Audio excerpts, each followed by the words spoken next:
Yo, what's going on YouTube? It's your boy Jan Moses back here, man, with my initial reactions to this blockbuster trade that comes out of nowhere on a Friday late night. I had gotten home from work just a short while ago. I'm still in my scrubs. I was actually grinding out some NBA 2K25, my team. For those of you that are new to the channel, seeing this content here for the first time, my name is Jan Moses. This is Brock Cindy.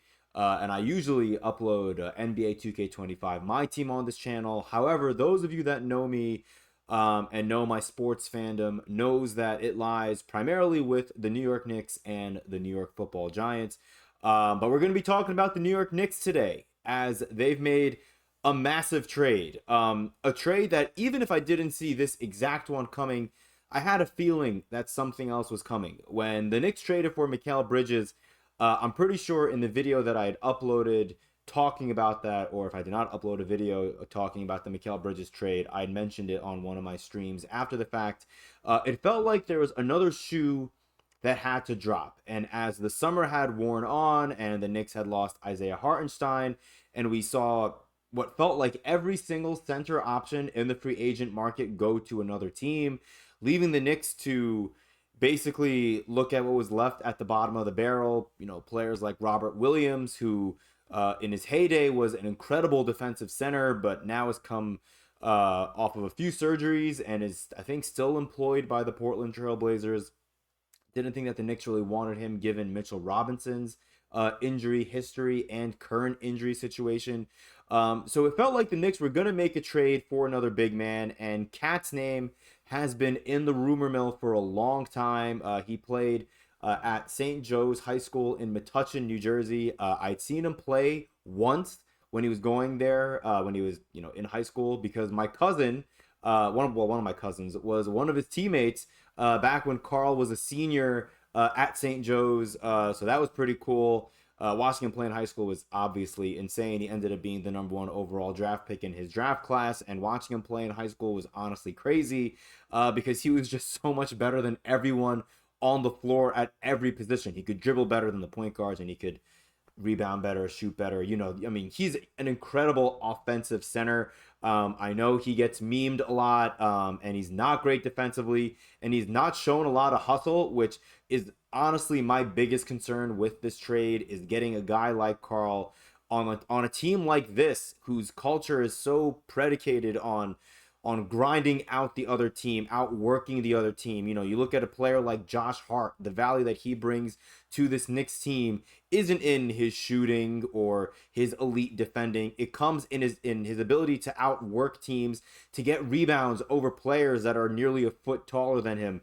Plays like that, made by players like the Knicks have on their team, is what makes this Knicks team what it is, and it's what defines this Knicks culture right now here in New York. And it's an amazing thing to support as a fan, and it's something that I'm going to be a little skeptical of Karl Towns being able to contribute towards, because we've seen him in Minnesota and he hasn't necessarily been the kind of guy to die for a loose ball, or be the best defender, or anything even remotely close to that. He's usually one of the worst defenders out there. I feel like he was getting hunted on screens routinely. And say what you want about Karl Towns being out of position.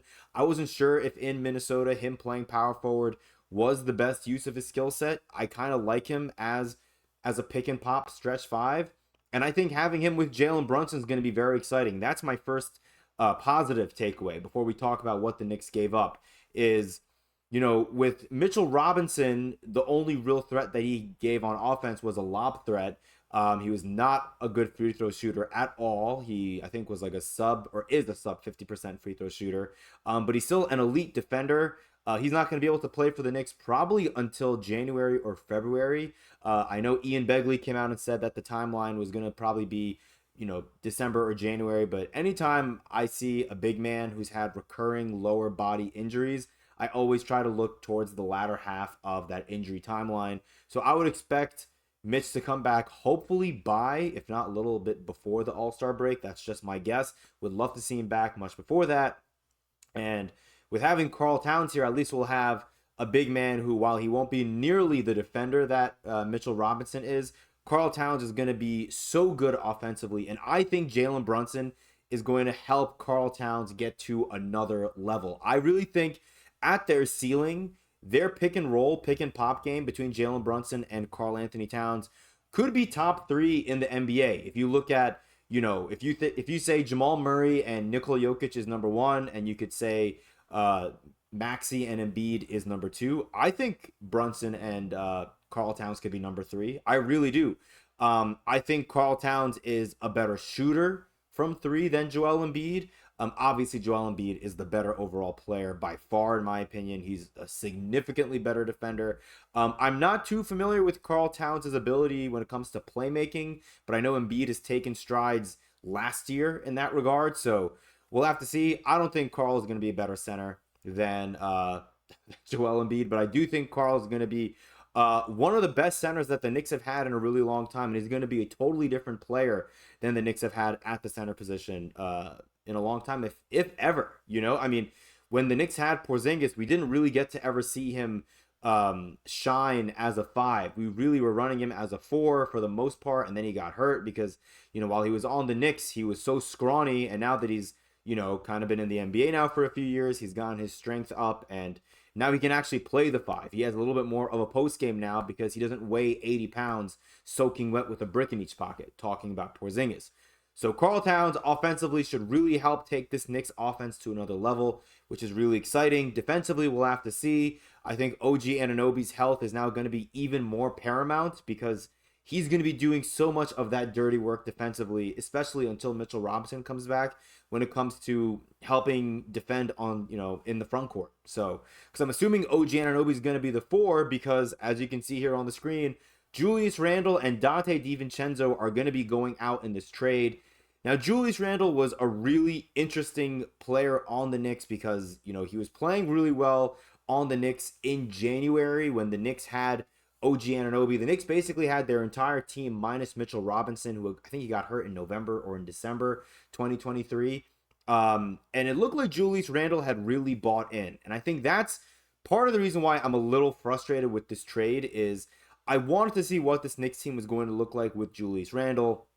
Now, that piece of news did drop earlier this week that Randle was going to miss the start of the season and was hopeful to come back in November or December. So maybe there's something up with that where Julius might not have been able to come back until December, and the Knicks are maybe worried that after losing Isaiah Hartenstein and not having Mitchell Robinson back for the first few months of the regular season, now not having Julius Randle being able to play until December, that the Knicks might be lacking not just in the offensive department, but also in the front court. Losing Hartenstein, losing Mitch, not having Julius. The Knicks, I don't think were going to ever be in a position where they were going to want to run Precious Achiuwa, Precious and Jericho Sims for, long stretches of games just because, this team is clearly in a win now mode. When you go and you give out all those unprotected first round picks to a team like Brooklyn to acquire Mikal Bridges, you're doing that because you're saying that our window starts now. I'm not saying that the Knicks have to make it to the conference finals this year. Obviously, I would love for them to do that. And I do think that they can make it to the conference finals. I still think Boston is the better team. I think Philadelphia's made a lot of strides. I still think Philly made enough moves to put them in, I guess, top three, top two, maybe even the best team in terms of off-season moves this summer. Not that an off-season, or a set of off-season moves makes or breaks a team necessarily. But I think Philadelphia has positioned themselves very nicely with what they've done in the offseason, re-signing Maxey, obviously I think they just re-signed Embiid to a massive extension. You bring in Paul George. They have, a few other, adequate role players that they've added to their team. The team looks really, really solid. So I think between those three teams, we're going to obviously see two of them, I think, in the Eastern Conference Finals. And I'm forgetting about Milwaukee, and I feel like Milwaukee is going to be really dangerous this year. I think Giannis has something to prove because I feel like people like me will kind of gloss over them, forgetting just because, they lost in the first round. I believe they lost in the first round the last 2 years. Giannis is still a really damn good basketball player. So I'm kind of going off on a tangent here. But the point is, the Knicks really needed front court help in the worst way. They get that with Karl Anthony Towns. Losing Julius Randle really does suck, but if they were not going to get him back until December, and he's in a contract year right now. So There were a lot of questions about Julius Randle's effort on the court. I'll just always have love in my heart for Julius Randle, so you will not get any Julius Randle slander from me. He came here the summer that the Knicks did not get Kyrie Irving and Kevin Durant, I believe in 2019. We got Julius Randle as our consolation prize, and Julius Randle was in New York much longer than Kyrie and Kevin Durant. I wish we could have won more with Julius active and playing on the team. Unfortunately, he was not healthy to be on the Knicks for their postseason run this past year, unfortunately. But it is what it is. Ultimately, business is business. It's this is the hard part about being a fan. You grow attached to these players. DiVincenzo breaks the Knicks record for most 3-pointers made in a season, the record that Evan Fournier broke a couple of years ago. And Devo really fit in nicely with what the Knicks needed. He wasn't an elite defender by any means, but he really tried. And he did well. Like, he was a really savvy off-ball defender. Like, he did a great job playing passing lanes, getting steals, leading to fast break buckets. He did that a lot. And obviously, his perimeter shooting was great. It did kind of fall off towards the end there in the postseason, but honestly, guys like DiVincenzo were playing so many minutes. Those legs were probably exhausted. And I know everyone is exhausted and banged up in the playoffs, but I still feel like the Knicks were a little bit more banged up than the average team that was playing in the playoffs was. So it is what it is. It's really tough to see DiVincenzo go for me, honestly, because his contract was great. Randall was in a contract year, and I did not think that the Knicks were going to retain him, so I'm glad to see them trade him. And you can see that the Knicks are also attaching a first-round pick that belongs to the Pistons. That pick is pretty heavily protected, and I don't think Detroit's going to be good for a while. I think that pick's going to end up being a couple of second-rounders down the road, so it's really fine. And I do want to say also, I think we're gonna get more information about this trade. I think a third team has to be brought into the mix for cap reasons. I think both teams, if this trade were to go through, become first apron teams, and that's really really bad in terms of flexibility, being able to sign, I think, like veteran minimum players. Or sorry, not vet minutes. Being able to sign players that are bought out, I think, becomes impossible if you're a first apron team. And I think both Minnesota and New York, being teams that are shooting to be, top 4 teams in their respective conferences, they want to have that flexibility. And I'm sure they'll be able to find a third team that they can throw in.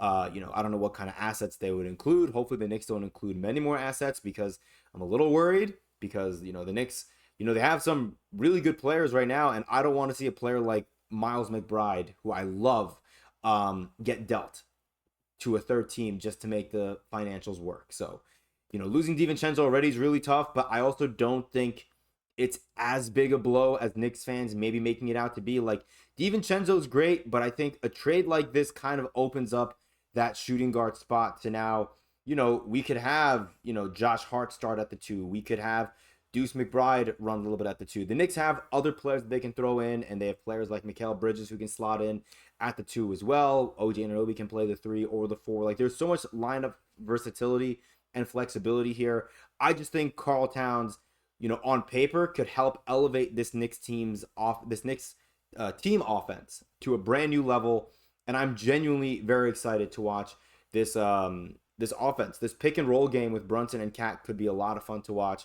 I don't know. This was just my raw reaction. I guess I have not written anything down. I was gonna write down a bunch of notes and go over things like I did pull up, Karl Towns. I guess last thing I'll talk about here. You could see in terms of his contract. I know this number looks really big, but I feel like the cap's going to be going up so much every season moving forward with the TV deal that's going to be taking place. Maybe I think next summer we could be seeing the cap go up by 8 to 10% every season, which will make this cap hit, say that 3 times fast, seem less and less insane every year. And also, Jalen Brunson signed that deal that's going to be leaving a bunch of money on the table, because he's going to be signing for what I believe is going to be a massive number once that current contract is up. And I think he did that intentionally, probably because I feel like the Knicks knew they were going to make this trade. I think Brunson signs that contract knowing the Knicks are going to make a deal for a guy like Cat, and I don't think Brunson